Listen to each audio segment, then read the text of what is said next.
Il y a quelque chose de très particulier qui se produit dans une relation avec une personne évitante, mais que l'on ne comprend souvent qu'après coup, trop tard. Tant que vous êtes là, tant que vous insistez, tant que vous essayez de maintenir le lien, elle semble distante, parfois froide, parfois indifférente, comme si votre présence ne changeait rien. Et puis, le jour où vous cessez de lutter, le jour où quelque chose en vous se calme et lâche vraiment prise, un mouvement intérieur commence chez elle. C'est pas immédiat, c'est pas visible, mais c'est réel. Et c'est souvent là que débute un processus en plusieurs étapes, presque toujours inconscient, où ce qu'elle évitait jusque-là commence à remonter à la surface. Au départ, il y a une forme de soulagement, il faut être honnête, pour une personne évitante, la distance est rassurante. Lorsque vous arrêtez de relancer, de questionner, de demander plus de présence, elle ressent une diminution de pression. C'est comme si l'air redevenait respirable. Elle se dit que tout est sous contrôle, qu'elle a retrouvé son espace, sa liberté, son rythme extérieurement.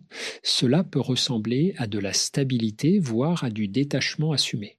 Mais intérieurement, ce soulagement est fragile, il repose sur une illusion, celle que la relation n'avait pas d'impact profond, et très vite, quelque chose de plus subtil apparaît, un vide discret, difficile à nommer. Ce n'est pas encore de la douleur, ce n'est pas encore un manque clair, mais une absence inhabituelle. Il y a plus ces messages, plus ces tentatives de rapprochement, plus cette énergie tournée vers elle. Et même si elle avait l'habitude de s'en protéger, cette présence constante faisait partie de son équilibre. Le cerveau humain s'habitue à tout, même à ce qu'il rejette. Et quand cela disparaît, il y a une désorganisation silencieuse, quelque chose ne correspond plus au schéma habituel. À ce moment-là, la personne évitante ne pense pas encore j'ai perdu quelque chose d'important. Elle rationalise. Elle se dit que c'est mieux ainsi, que c'était trop, que cela devenait compliqué, envahissant. Elle reconstruit une histoire qui lui permet de rester cohérente avec son besoin de distance. C'est un mécanisme de protection très puissant. Le mental cherche à maintenir l'équilibre, même si cet équilibre est construit sur une forme de déni émotionnel. Et tant que cette phase dure, rien ne semble vraiment bouger. Mais en arrière-plan, le système émotionnel commence à se réveiller lentement. Parce que ce que l'on évite ne disparaît pas, cela attend, les émotions mises à distance ne sont pas supprimées, elles sont simplement suspendues. Et lorsque la situation change, lorsque l'autre n'est plus là pour relancer la dynamique, ces émotions trouvent un espace pour émerger. C'est souvent imperceptible au début, une pensée qui revient, un souvenir plus présent que d'habitude, une question qui s'installe sans réponse claire. Ce qui est fascinant, c'est que ce processus ne dépend pas de la volonté consciente. La personne évitante ne décide pas de ressentir. Au contraire, elle a passé beaucoup de temps à apprendre à ne pas ressentir trop intensément, mais le cerveau émotionnel fonctionne différemment. Il enregistre, il accumule, et à un moment donné, il exprime. C'est là que commence réellement le basculement. Pas dans un grand moment dramatique, mais dans une série de micro-fissures dans la perception qu'elle avait de la relation. Et c'est précisément à ce moment-là que beaucoup de gens se trompent. Ils pensent que si l'autre ne réagit pas immédiatement, c'est qu'il ne ressent rien. Mais chez une personne évitante, le processus est lent, décalé, parfois même en contradiction avec ce qu'elle montre. Il peut se passer des jours, des semaines, avant que ce qui se joue à l'intérieur devienne plus clair. Et pendant ce temps, quelque chose se construit ou plutôt se déconstruit étape par étape. Ce qu'il faut comprendre, c'est que lâcher prise ne crée pas ce processus, il le révèle. Tant que vous étiez là, l'attention de l'autre était tournée vers la gestion de la proximité, vers la régulation de la distance. Mais lorsque vous vous retirez, toute cette énergie n'a plus d'objet et elle se retourne vers l'intérieur. C'est là que commence le véritable face à face, celui que la personne évitante a souvent évité toute sa vie. Et ce face à face, même s'il est silencieux, marque le début d'un effondrement intérieur qui ne ressemble pas à ce que l'on imagine. Après ce premier mouvement presque imperceptible, quelque chose change dans la manière dont le passé est perçu, ce qui, auparavant, semblait évident ou insignifiant, commence à être revisité différemment. Des scènes reviennent, des échanges, des moments où l'autre était présent d'une manière simple mais constante, et ce qui était minimisé à l'époque prend soudain une autre couleur. Non pas parce que la réalité a changé, mais parce que la distance permet de voir ce qui n'était pas visible dans la proximité. C'est une étape délicate, parce qu'elle ne s'accompagne pas encore d'une pleine prise de conscience, mais elle fragilise progressivement les certitudes. La personne évitante commence alors à ressentir une forme de dissonance intérieure. D'un côté, il y a le discours qu'elle s'est construit, celui qui dit que la relation n'était pas si importante, qu'elle était trop exigeante, qu'elle limitait sa liberté. Et de l'autre, il y a ces fragments de souvenirs qui contredisent doucement cette version des instants de connexion, des gestes simples, une présence rassurante. Cette contradiction n'est pas confortable. Elle crée une tension interne, un inconfort diffus qui ne trouve pas encore de résolution claire. Souvent, à ce stade, le mental tente de reprendre le contrôle. Il essaie de rationaliser à nouveau, de remettre les choses à leur place, de réduire l'impact émotionnel. Il peut y avoir des pensées du type c'était pas si spécial ou cela n'aurait pas fonctionné de toute façon. Mais plus ces pensées sont répétées, plus elles révèlent en creux qu'il y a quelque chose à contenir. Parce que lorsque quelque chose est vraiment évident, on n'a pas besoin de se le répéter. Cette insistance mentale est souvent le signe d'une émotion qui cherche à émerger. Progressivement, le manque commence à se préciser. Ce n'est plus seulement une absence vague, mais une sensation plus identifiable. Il ne s'agit pas forcément de manquer de la personne dans sa totalité, mais de certains aspects très spécifiques, une manière d'écouter, une énergie, une présence constante, une forme de stabilité émotionnelle que la personne évitante n'avait peu, être pas reconnue à sa juste valeur. Le manque ici est fragmenté, mais il devient de plus en plus difficile à ignorer. À ce moment-là, une autre dynamique apparaît, celle de la comparaison. Sans forcément s'en rendre compte, la personne évitante commence à comparer ce qu'elle vit maintenant avec ce qu'elle avait auparavant. Et cette comparaison n'est pas toujours favorable au présent. Il peut y avoir un sentiment diffus que quelque chose s'est appauvri, que les interactions sont moins profondes, moins sincères, moins nourrissantes. Cela ne signifie pas qu'elle idéalise totalement la relation passée, mais elle commence à reconnaître qu'elle avait une valeur qu'elle n'avait pas pleinement intégrée. C'est aussi souvent à cette étape que surgit une forme de confusion émotionnelle. La personne peut ressentir des élans contradictoires, parfois une envie de reprendre contact, parfois un repli immédiat dès que cette idée apparaît. C'est un mouvement d'aller-retour intérieur très caractéristique. Une partie d'elle commence à s'ouvrir à ce qu'elle ressent, tandis qu'une autre partie, plus ancienne, plus protectrice, tente de maintenir la distance. Ce conflit interne peut être épuisant, car il ne se résout pas rapidement. Ce qui est important de comprendre ici, c'est que cette confusion n'est pas un signe de faiblesse, mais le signe d'un système qui se réorganise. Pendant longtemps, l'évitement a été une stratégie efficace pour maintenir une forme de stabilité. Mais lorsque cette stratégie ne fonctionne plus de la même manière, le système doit trouver un nouvel équilibre. Et cette phase de transition est souvent inconfortable, incertaine, parfois même déstabilisante. Peu à peu, une question plus profonde commence à émerger, souvent de manière indirecte. Non pas est-ce que j'ai perdu quelqu'un, mais plutôt qu'est-ce que cette relation représentait vraiment pour moi. Et cette question ouvre un espace nouveau. Elle oblige à regarder au-delà des mécanismes de défense, au-delà des justifications.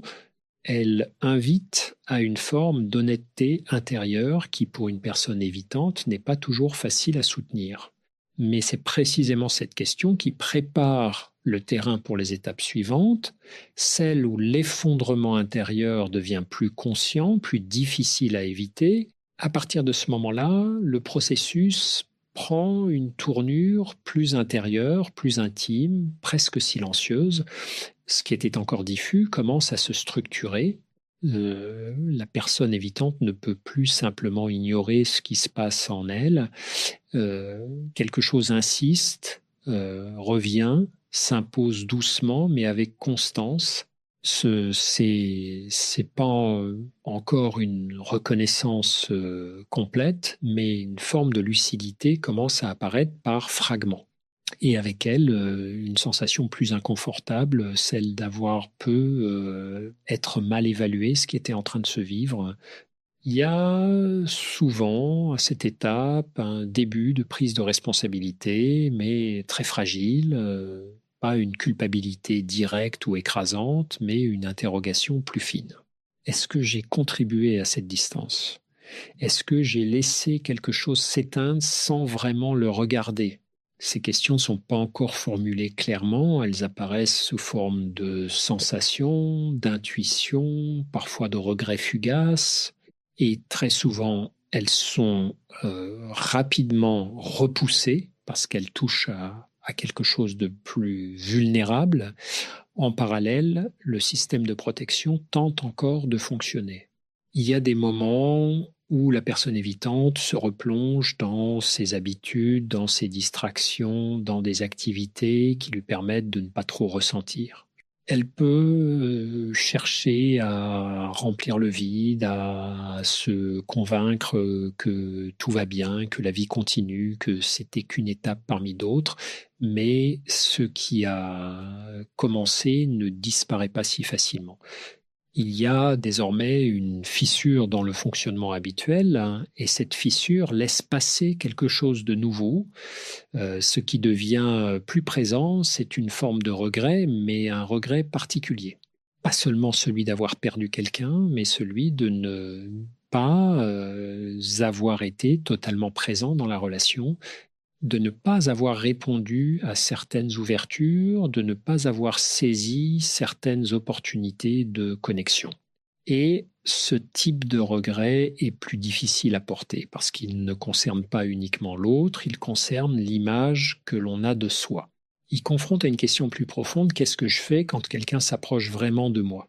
C'est aussi à ce moment-là que la mémoire émotionnelle devient plus active. Des détails qui semblaient anodins prennent une intensité nouvelle. Une phrase, un regard, une absence de réponse, un moment où l'autre a tenté de se rapprocher et ces souvenirs ne reviennent pas comme de simples images, mais comme des expériences ressenties. Le corps se souvient, pas seulement l'esprit, et cette dimension corporelle rend le processus plus difficile à contrôler parce qu'elle échappe en partie au raisonnement. Progressivement, la personne évitante commence à ressentir une forme de perte plus globale. Ce n'est plus seulement l'absence de l'autre, mais la perte d'une dynamique, d'un espace relationnel qui avait une valeur, même si elle n'était pas reconnue sur le moment.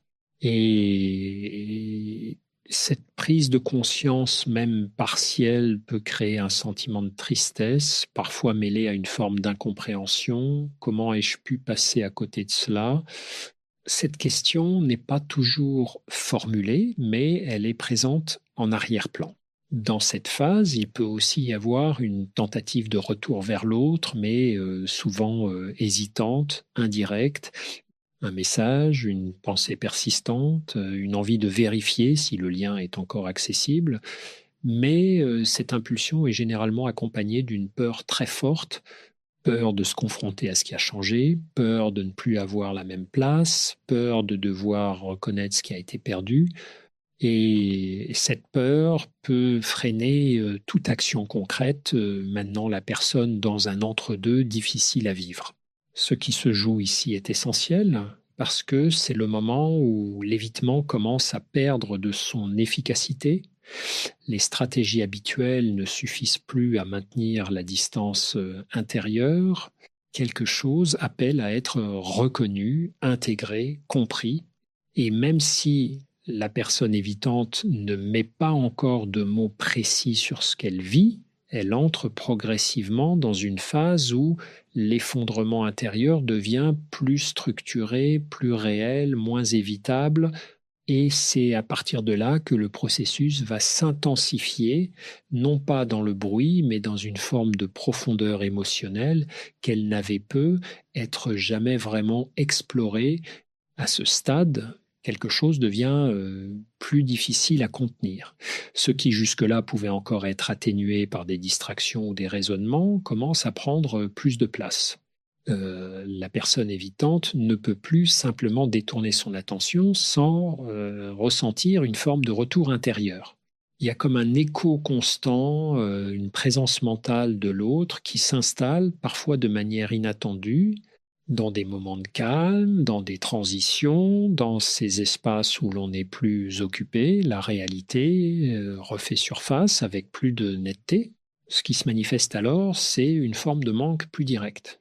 Pas seulement l'absence d'interaction, mais l'absence d'un lien particulier, d'une qualité de présence difficile à retrouver ailleurs. Et ce manque n'est pas toujours confortable à reconnaître parce qu'il va à l'encontre de la posture que la personne évitante a construite au fil du temps. Reconnaître le manque, c'est reconnaître que l'autre comptait, que la relation avait une importance réelle, et cela demande un certain abandon des défenses habituelles. En même temps, une autre dimension apparaît, plus subtile, mais tout aussi marquante. La confrontation à soi, lorsque l'autre n'est plus là pour activer les mécanismes d'évitement, la personne se retrouve face à son propre fonctionnement. Elle commence à observer certains schémas, certaines réactions qu'elle avait peu, être toujours attribuées à l'extérieur. Et pourquoi est-ce que je me ferme quand quelqu'un s'approche? Pourquoi est-ce que je ressens le besoin de prendre de la distance au moment même où le lien devient plus profond? Ces questions ne sont pas toujours formulées de manière explicite, mais elles commencent à émerger. Ce processus peut générer une forme d'inconfort assez intense parce qu'il touche à des zones qui ont longtemps été protégées. Il s'agit plus seulement de la relation avec l'autre, mais de la relation avec soi-même. Et cela implique parfois de reconnaître des peurs plus anciennes, plus enracinées, peur de dépendre, peur d'être envahi, peur de perdre le contrôle, peur de ne pas être à la hauteur de l'intimité que l'autre propose. Ces peurs, souvent inconscientes, ont structuré le comportement évitant, mais elles deviennent ici plus visibles. Il peut aussi apparaître une forme de tristesse plus profonde, moins liée à la situation actuelle qu'à une compréhension plus large de son propre fonctionnement. Une tristesse qui ne s'exprime pas forcément de manière spectaculaire, mais qui s'installe doucement, le sentiment d'être passé à côté de quelque chose, mais aussi le sentiment de reproduire des schémas déjà connus. Et cette répétition commence à être perçue non plus comme une fatalité, mais comme une question ouverte. Euh, Est-ce que cela peut être différent? Dans cette phase, la personne évitante peut ressentir un besoin nouveau, celui de comprendre, pas seulement ce qui s'est passé dans la relation, mais ce qui se passe en elle. Elle peut se tourner vers des lectures, des réflexions, des conversations qui l'aident à mettre des mots sur ce qu'elle vit. C'est une étape importante parce qu'elle marque un déplacement de l'attention. On passe d'une logique de fuite à une logique d'exploration. Et même si cela reste fragile, cela ouvre un espace de transformation possible. Ce qui est intéressant, c'est que cette ouverture ne signifie pas encore un changement concret dans le comportement. La personne peut comprendre certaines choses, reconnaître certains mécanismes, tout en continuant à ressentir des résistances fortes. Il y a un décalage entre la prise de conscience et la capacité à agir différemment. Et ce décalage peut être source de frustration, mais il fait partie du processus. À comprendre ne suffit pas toujours à transformer immédiatement. Ce qui se construit ici, c'est une forme de lucidité plus stable. La personne évitante ne peut plus totalement revenir à son ancien mode de fonctionnement sans ressentir ce qui se joue en elle. Il y a désormais une conscience qui accompagne ces réactions, ces envies de distance, ces moments de fermeture. Et cette conscience, même si elle est inconfortable, est aussi ce qui rend possible une évolution. Parce que à partir du moment où l'on voit, on ne peut plus totalement faire comme si l'on ne voyait pas. Et c'est dans cet espace, entre la prise de conscience et l'ancienne habitude, que le processus d'effondrement intérieur devient plus profond, mais aussi plus porteur de transformation. Arrivé à ce point, le processus atteint une forme de clarté que la personne évitante ne peut plus contourner. Ce qui, au départ, était diffus, fragmenté, presque abstrait, devient plus cohérent, plus évident. Il ne s'agit pas d'une révélation soudaine, mais d'une accumulation de prises de conscience qui finissent par s'assembler. Et dans cet assemblage, une réalité s'impose doucement, mais fermement. Quelque chose d'important a été perdu, non pas seulement dans la relation, mais dans la manière dont elle a été vécue. Ce moment est souvent accompagné d'une forme de tristesse plus assumée, pas une tristesse dramatique, mais une émotion plus calme, plus profonde, presque silencieuse. Une tristesse qui ne cherche plus à être évitée, mais qui commence à être ressentie pleinement. Et dans cette capacité à ressentir, il y a déjà un changement parce que ce qui était auparavant repoussé, anesthésié, mis à distance, est désormais accueilli avec plus de présence. Et cela modifie la relation que la personne entretient avec elle-même. Dans le même temps, une compréhension plus globale émerge. La personne évitante commence à voir que ce qui s'est joué dans cette relation n'est pas un événement isolé, mais l'expression d'un fonctionnement plus large. Elle reconnaît des schémas, des répétitions, des dynamiques qui se sont peu être déjà produites sous d'autres formes. Et cette reconnaissance ouvre une question essentielle. Est-ce que je veux continuer à fonctionner ainsi ou est-ce que quelque chose peut évoluer? Ce questionnement marque un point de bascule important.